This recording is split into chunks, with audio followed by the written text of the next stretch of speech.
Señor, toma mi vida nueva antes de que la espera venga hace años en mí. Bueno, hay una duda y yo creo que pronto están todos, entonces se las voy a aclarar. La diferencia, cuando yo expliqué aquí lo de Santiago, o sea, se es papa porque sucede la sede de Pedro, que es Roma, la iglesia de Roma, ¿cierto? Se es papa porque sucede la sede de Pedro, que es Roma. Mas Pedro solo llega a Roma mucho tiempo después de que la iglesia ya se está constituyendo, ¿cierto? ¿Dónde se hizo primero la iglesia? Palestina, Jerusalén. Y el primer líder de esta iglesia en Jerusalén fue Santiago, el hermano del Señor. ¿Dónde se ve esto? Cuando ustedes leen el capítulo 15, si no me equivoco, de Hechos de los Apóstoles, en la Asamblea de Jerusalén o Concilio de Jerusalén, allí uno se da cuenta. Y después si van a leer Gálatas, también allí está. Gálatas no me acuerdo el capítulo, pero yo sé que es la discusión si los gentiles se deben circuncidar o no. Y entonces está allí. Está Pedro, aquí está Pablo con Bernabé, y está Juan, el apóstol, y Santiago, el hermano del Señor. Y entonces estos decían, sí se circuncidan, y estos decían, no se circuncidan. Y el que toma la decisión final, Pedro, por un sueño que le revela el Señor. Entonces aquí está el líder de la iglesia de Jerusalén y aquí está el líder de las iglesias paganas o gentiles. Pero el que zanja la discusión es Pedro. Pero Pedro, con su figura petrina, llega a Roma mucho después de que esté constituida la iglesia en Jerusalén y aún otras iglesias, ¿no? Ustedes saben que Pedro llega con Pablo a Roma, y el Papa es el que sucede la silla de Pedro en Roma, ¿sí? O sea, el primer Papa sí es Pedro, pero al llegar a Roma, al constituirse su sede en Roma y todo eso. Pero por decirlo así, el primer líder de la iglesia de Jerusalén es Santiago, o sea, el obispo. El líder de las iglesias paganas es Pablo. Pero el primer papa es Pedro, que no quede duda de eso. ¿Y por qué Pedro es el primer papa? Por la fe y por toda la figura que él tenía y que uno descubre en los evangelios.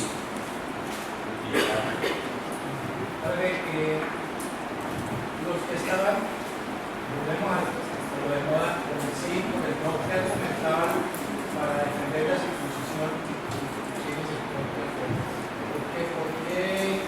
¿qué argumentaban ellos, no? Para seguir circuncidándose, porque ellos se creaban judíos todavía, porque es que fue muy difícil ellos romper el esquema de decir que ya no son judíos y que ahora son cristianos. Y más aún a Juan le da muy duro eso, sobre todo cuando da el sínodo de Yavnia, que los expulsan de las sinagogas. Por eso su evangelio, ustedes leen en el evangelio de Juan, quien mata a Jesús son los judíos.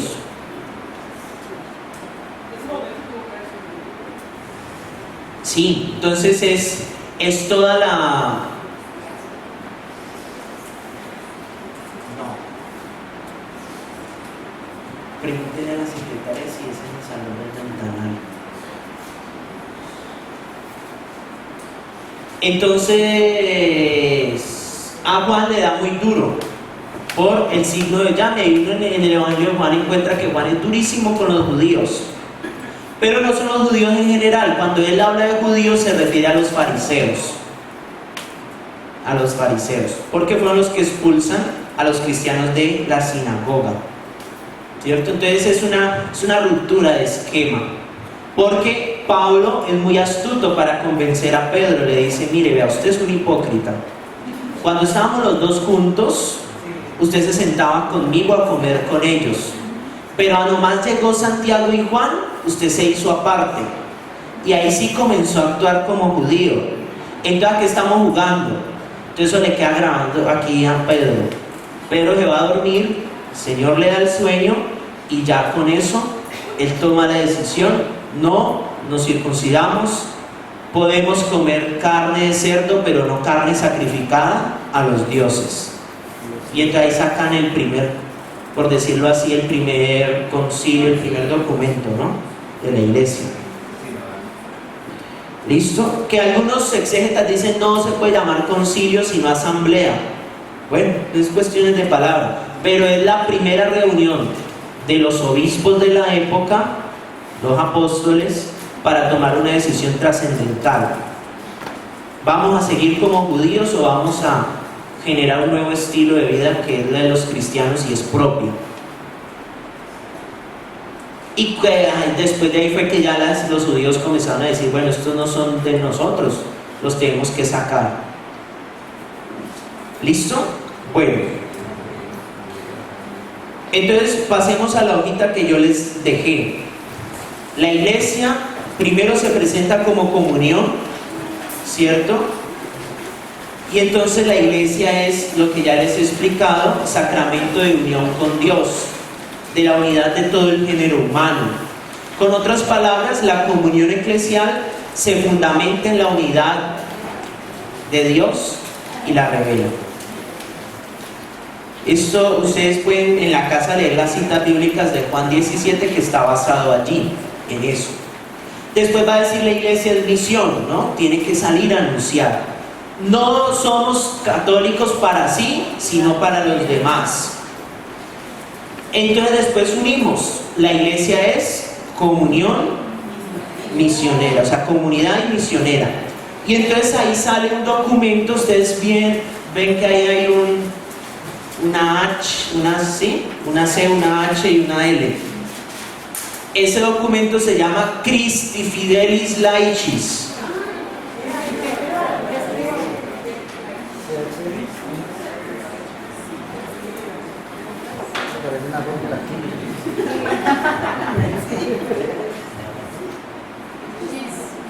Chis.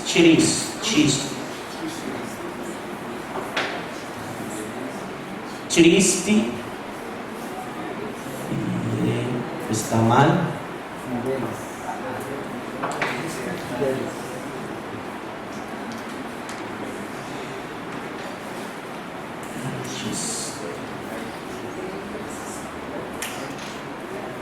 Cuando está sola, sin la H, suena sí, ¿cierto? Cuando está con la H es Cris, en latín.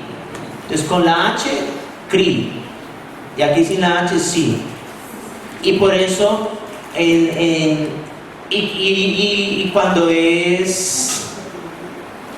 cuando suena C, por lo menos cuando ustedes escriben lección, aquí es C. Entonces ahí es cuando ustedes tienen problemas si escribe con la S o con la C, uno va al latín, y si tiene T se escribe con C, si no tiene T se escribe con S. Entonces de ahí viene el por qué unas palabras son con C y con S. Entonces por la T. Ya aquí dice Christi Fidelis Laicis.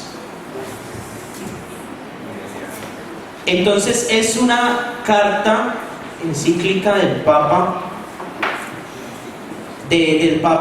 Juan Pablo II, que habla sobre los laicos, los fieles laicos de Cristo.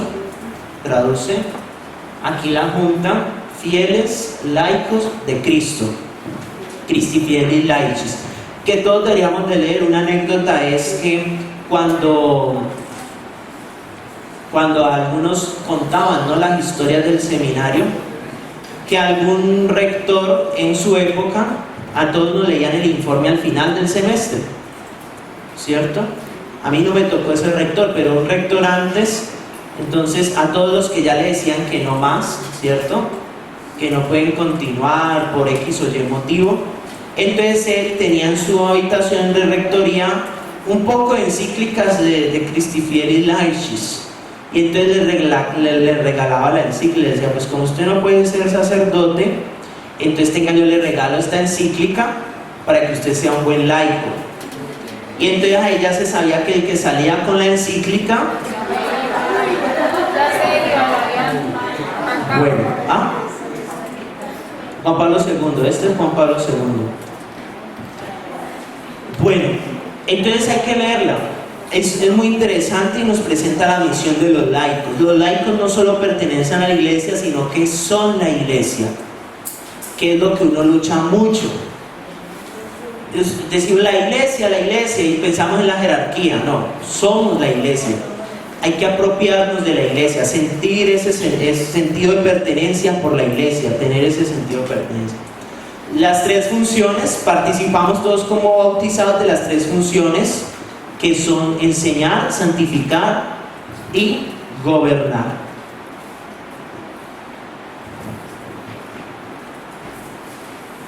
Bueno, entonces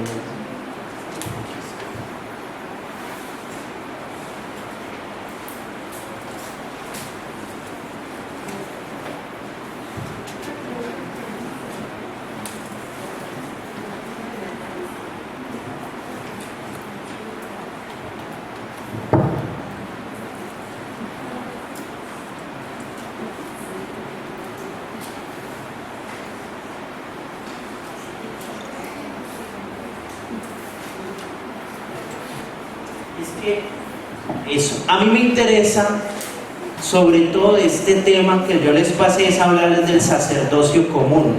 Y el Concilio Vaticano II, en el documento Lumen Gentium, miren, Gentium, en el numeral 10, nos habla del sacerdocio común, y es lo que vamos a hablar. El sacerdocio común, a ver, todos somos sacerdotes, todos. Hay unos que pertenecen al sacerdocio ministerial y otros pertenecen al sacerdocio común.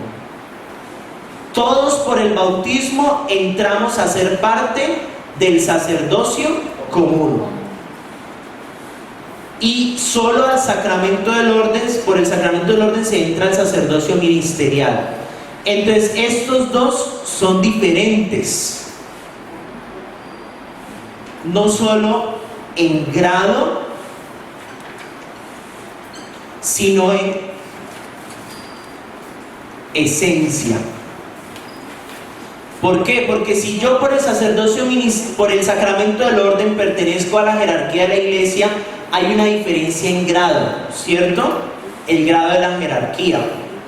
Pero por el sacerdocio común yo entro a ser parte de la iglesia. Y me diferencio de no solo en grado, sino en esencia. La esencia es distinta.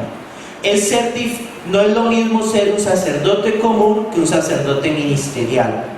Y un sacerdocio común no está por debajo, porque a veces se piensa, ¿no? La jerarquía, todavía se tiene la imagen triangular, ¿no? Donde los laicos están en la base y entonces nosotros somos nada, como basura. No, esa idea hay que sacársela de la mente. El laico pertenece al sacerdocio común y tiene su dignidad propia, su esencia propia.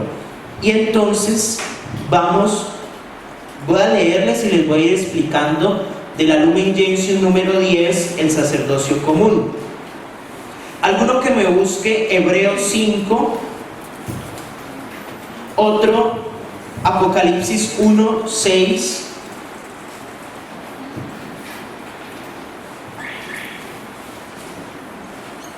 Hebreos 5, del 1 al 5, Apocalipsis 1, 6 y 5, 10. Ahí está en el tablero. Vamos a escuchar. ¿Quién tiene Hebreos 5? Sí. ¿Da?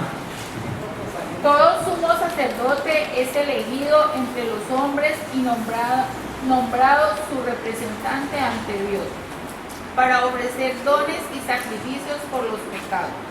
Puede ser indulgente con ignorantes y extraviados, porque también él está sujeto a la debilidad humana, y a causa de ella tiene que ofrecer sacrificios por sus propios pecados, lo mismo que por los del pueblo. Y nadie puede tomar tal dignidad para sí mismo si no es llamado por Dios como a Aarón. Del mismo modo, Cristo se atribuye el honor de ser sumo sacerdote, sino que lo recibió del que le dijo: tú eres mi hijo, yo te he engendrado hoy.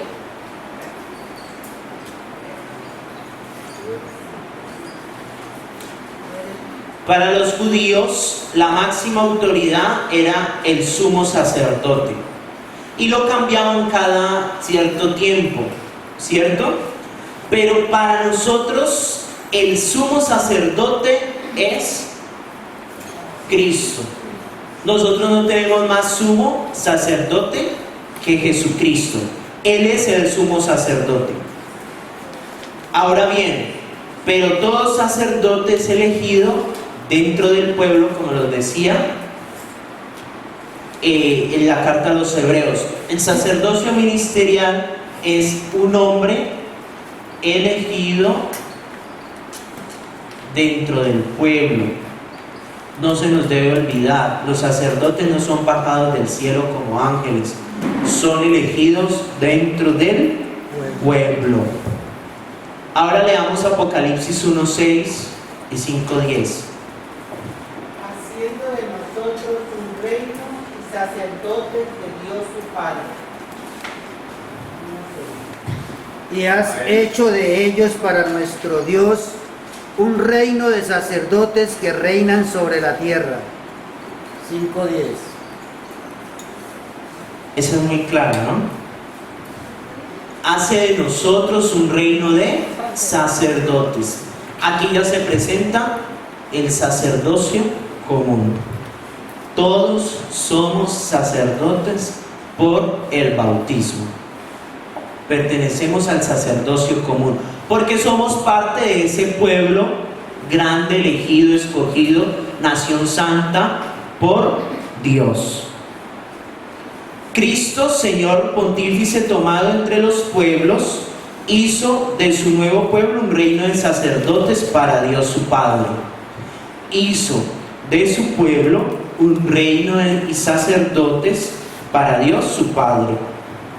Pues los bautizados son consagrados como casta espiritual y sacerdocio santo por la generación y por la unción del Espíritu Santo. ¿Para qué? Para que por medio de las obras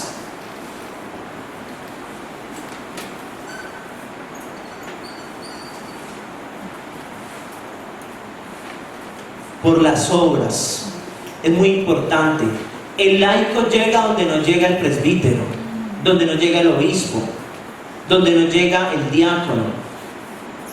Un laico, digamos un profesor bien católico, bien así berraquito, ¿cierto? No, ese no es católico. Bien así, que le enseñe principios y valores a sus estudiantes, pues no hace más que un sacerdote. porque llega ya, los tiene. Imagina un profesor que tiene a sus alumnos toda una mañana, ¿cierto? Lo de un buen papá que con valores, principios. En cambio, pues el sacerdote tiene a los niños que si los llevan a la infancia misionera, si los llevan a la catequesis de primera comunión, si los llevan el domingo a la misa, si de pronto convoca alguna actividad y les habla un poquitico, pero aquellos que están siempre son los laicos. Por las obras del cristiano ofrezcan sacrificios espirituales. Ofrezcan sacrificios espirituales y anuncien las maravillas de quien los llamó de las tinieblas a la luz admirable. ¿Sí ven? Obras, sacrificios, anuncien. El pertenecer yo al sacerdocio común me da la facultad para yo poder elevar oraciones y sacrificios agradables a Dios Padre por mi propia cuenta. Yo mismo puedo orar. Padre, una inquietud. Bueno, yo tendría dos hermanos más, pero bueno, nacieron prematuros y pues fallecieron siendo bebés todavía. En uno de ellos, el capellán de la clínica pudo bautizarlo. El otro estaba muy malito ya y pues no había sacerdote, y mi abuelita pues con toda inocencia le pidió pues permiso a Dios, elevó oración y lo bautizó en el nombre de Dios. Es también el ejercicio de ese sacerdocio y es válido como tal. Sí, porque en peligro de muerte cualquier laico puede bautizar si lo hace con la intención de la iglesia. Sí, claro. Entonces, claro, por ser sacerdocio común.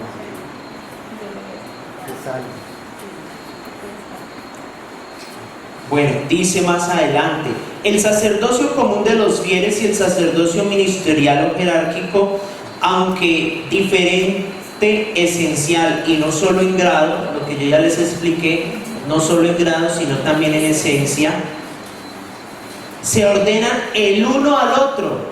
Importantísimo, no hay sacerdocio común sin sacerdocio ministerial y no hay sacerdocio ministerial sin sacerdocio común.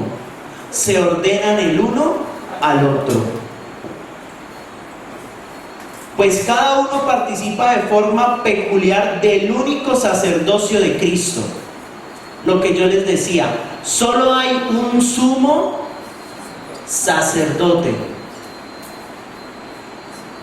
Y el sacerdocio ministerial es participación de este sumo sacerdocio de Cristo, y el sacerdocio común es participación del sumo sacerdocio de Cristo. Los dos son participación del uno, del sacerdocio, del sumo sacerdocio de Cristo.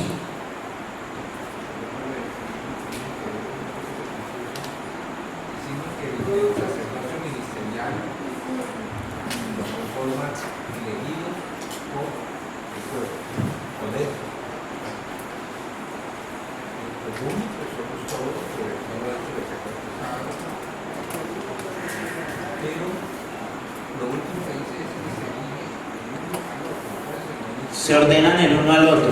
¿Por qué? Porque resulta de que está el sumo sacerdocio, ¿cierto?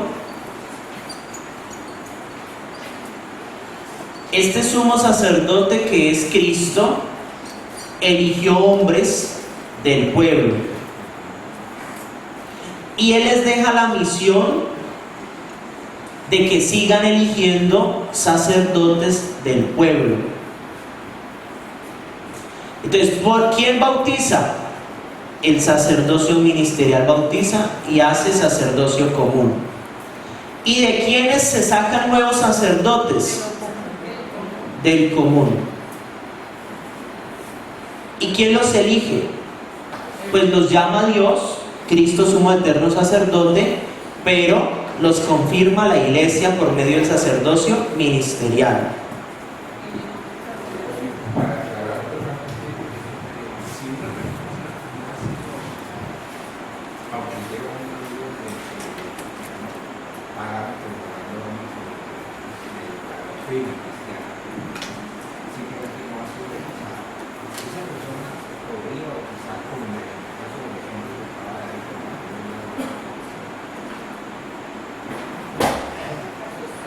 Lo que pasa es que en moral hay una cosa que se llama, que la gracia, un principio de moral es la gracia desborda los sacramentos.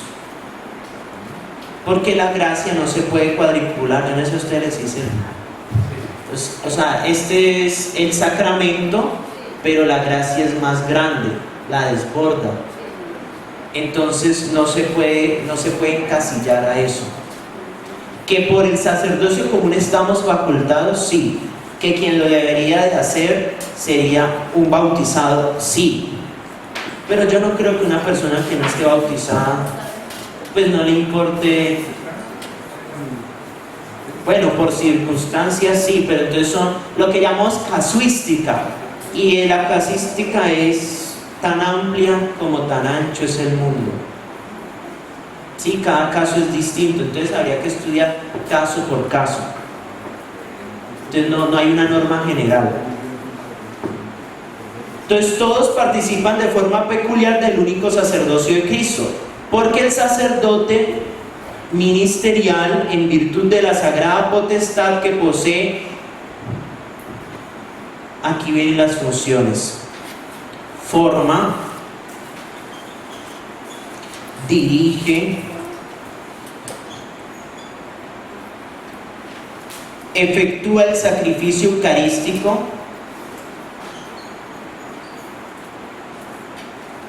ofreciéndolo a Dios en nombre del pueblo. Lo ofrece a Dios por el pueblo. ¿Ustedes se acuerdan de esa oración? Oren, hermanos, para que este sacrificio mío y suyo sea agradable a Dios Padre Todopoderoso. ¿No se acuerdan? El Señor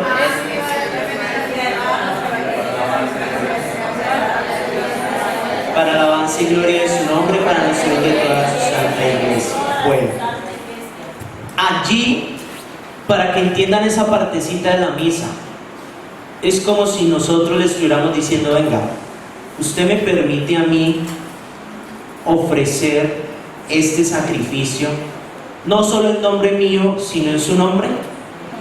Entonces, como cuando uno va ante la notaría, ¿no? Hace un poder, venga, ofrézcalo. Por eso las oraciones de allí hasta todo son presidenciales. Presidenciales. ¿Qué es una oración presidencial? Solo la hace el que preside. ¿Quién recita la plegaria? El que preside. ¿Quién recita la doxología? Por Cristo, con Él y en Él. El que preside. El Padre Nuestro, pues es la oración de los bautizados, eso sí es todos. Pero la oración de la paz, ¿quién la recita? El que preside. La oración del Cordero, ¿quién la hace? El que preside. La oración de la poscomunión, ¿quién la hace? El que preside. Todas las oraciones de ahí para allá son presidenciales.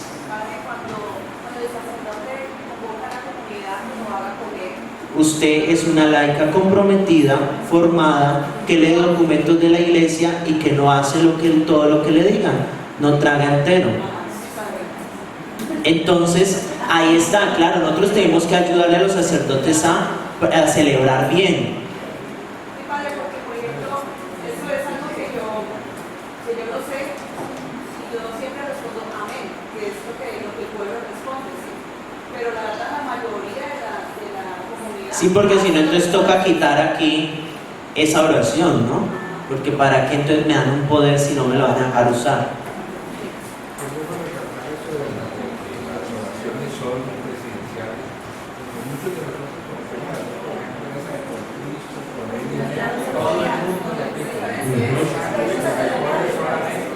Ni siquiera yo todavía me he acostumbrado cuando estoy concelebrando, que como concelebrante la puedo hacer.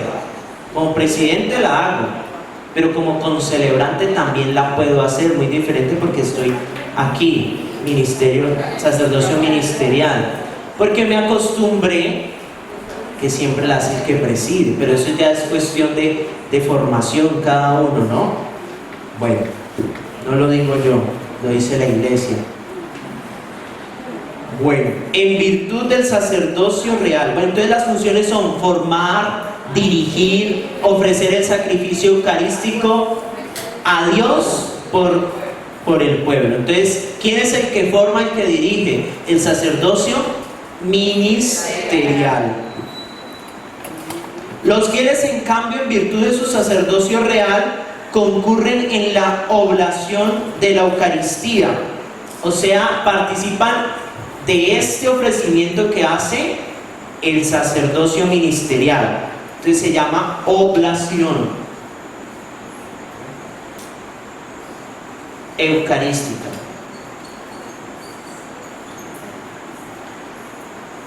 Y lo ejercen con la recepción de los sacramentos.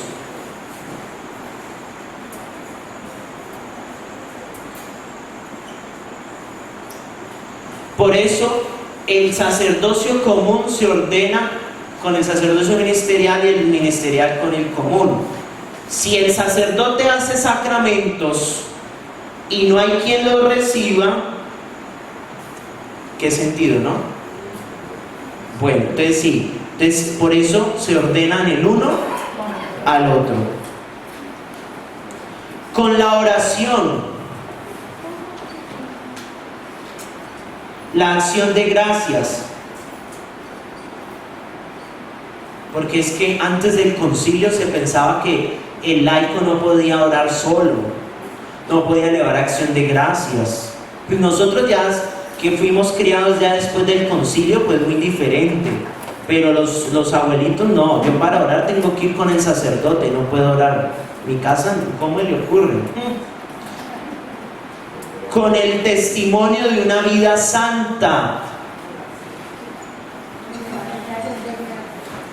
El testimonio.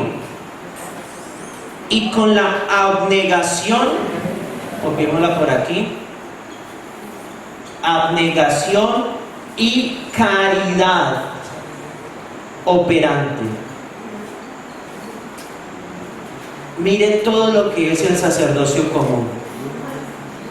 Somos un reino de sacerdotes, nosotros, ¿cierto? Apocalipsis, con nuestras obras, con el sacrificio, con el anuncio de la palabra, con la oración de la Eucaristía para recibir los sacramentos, con la oración, con la acción de gracias, con el testimonio, la abnegación y la caridad operante. Eso es un sacerdocio común bien llevado. Dice el numeral 11: la condición sagrada y orgánicamente estructurada de la comunidad sacerdotal se actualiza tanto por los sacramentos como por las virtudes. Los fieles incorporados a la iglesia por el bautismo quedan destinados por el carácter al culto de la religión cristiana.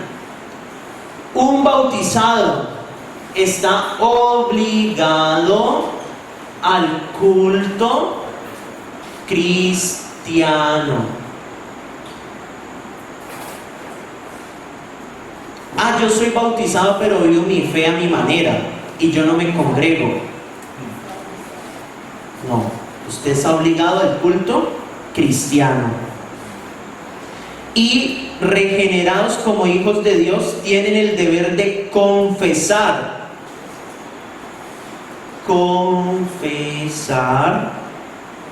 delante de los hombres la fe que recibieron de Dios por medio de la iglesia.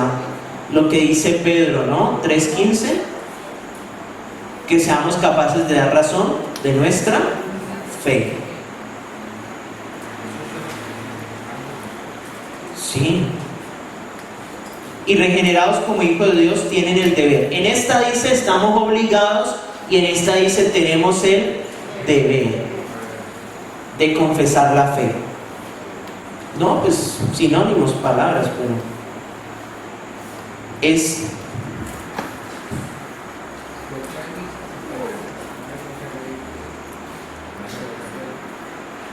No, porque el credo es la profesión de fe, pero es el compendio. Y eso se hace en las solemnidades, eso ya es una diferencia litúrgica, ¿no? Una cosa es una misa de feria. Feria es el tiempo ordinario, o sea, cualquier día. Otra cosa es la misa de memoria libre, que usted si quiere la celebra o no. Otra es memoria obligatoria, que hay que celebrarla si usted no conozca al santo. Y otra cosa es una fiesta, que es algo importante, ¿cierto? Y otra cosa es la solemnidad, que ya es a mi fe, esa influye en mi fe. ¿Listo? Bueno, entonces recapitulando para terminar. Sacerdocio común. Entonces, ustedes pueden en su casa leer numeral 10 y numeral 11 de la Lumen Gentium del Vaticano II. Todo sumo sacerdote, Cristo es el sumo sacerdote, ¿no? Hebreos 5:1-5. Y de este sacerdocio participa el sacerdocio ministerial y el sacerdocio común. ¿Son iguales? No, diferentes, pero se ordenan el uno al otro. Son diferentes en grado y en esencia. En el grado por la jerarquía y en esencia porque cada uno tiene funciones distintas.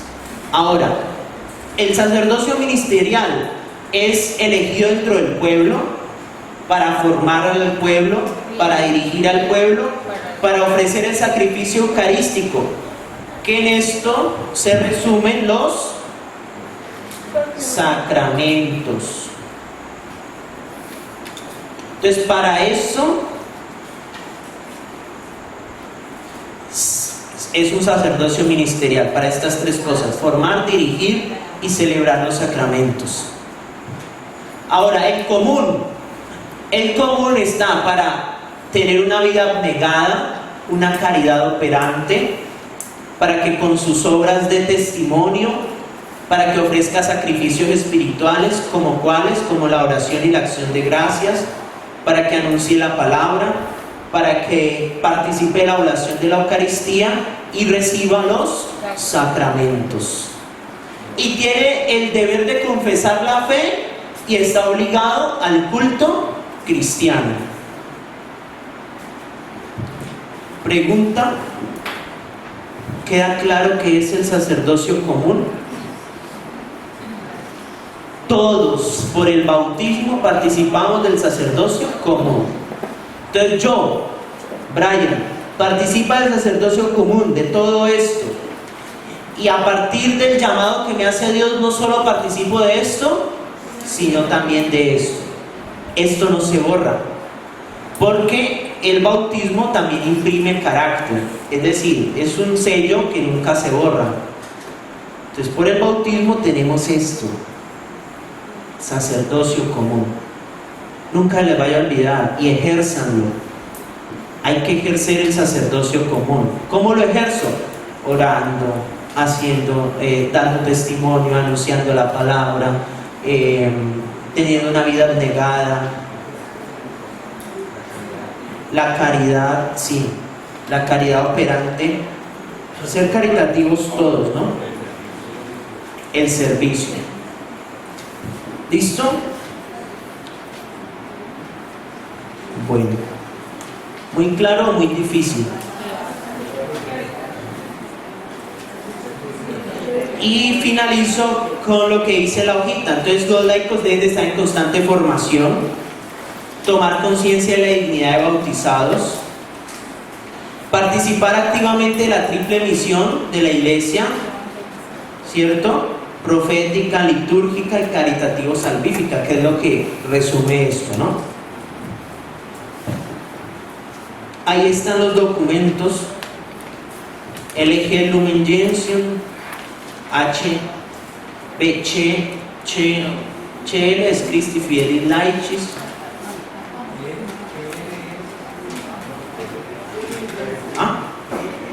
EN Evangelii Nunciandi. Y RM, Redentoris Missio. Evangelii Nuntiandi de Pablo VI y Redentoris Missio de Juan Pablo II.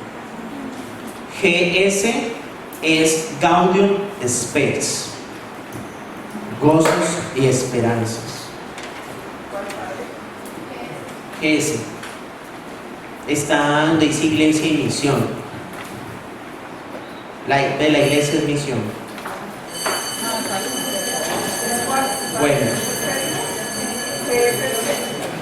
GS es Gaudium Spes, o sea, gozos y esperanzas. Bueno, Donde los hombres necesiten tus palabras, necesiten ganas de vivir, donde falte la esperanza, donde falte la alegría, simplemente por no saber de ti.